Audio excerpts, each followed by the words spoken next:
మోహన్ గారు కంగ్రాచులేషన్స్ ముందుగా మీకు. థ్యాంక్ యూ అన్నయ్య. నీ కష్టం, నీ ఫలితం ఆఖరికి శ్రీకాకుళం షెర్లాక్ హోమ్లాగా వచ్చింది. పిఠాపురం తాలూకా అనేది ఓ బ్రాండ్ అయిపోయింది.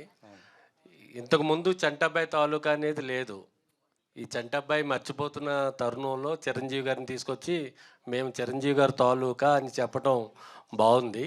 అంటే జంజాల గారు చేశారు ఆ సినిమా, అంతే కామెడీ కూడా ఇందులో ఉంటుందని మేము అనుకుంటున్నాము. రైటర్ మోహన్, అందరూ ఇంటి పేరు పెట్టుకుంటారు కదా, మీరు రైటరే ఇంటి పేరుగా ఎందుకు మార్చుకున్నారు?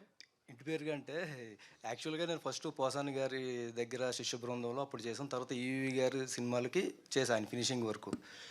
పేరేమన్నప్పుడు రచనా సహకారాల్లో మోహన్ మోహన్ అంటే చాలామంది ఉండేవారు. కెమెరాలోను ఆర్ట్లోను రకరకాలు.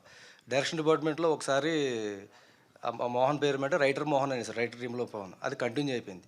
దాన్ని మన డాక్టర్ రాజశేఖర్ గారు ఆయన సినిమాలకి నేను రైటర్గా చేసేటప్పుడు ఆయన పెట్టిన పేరు ఇది.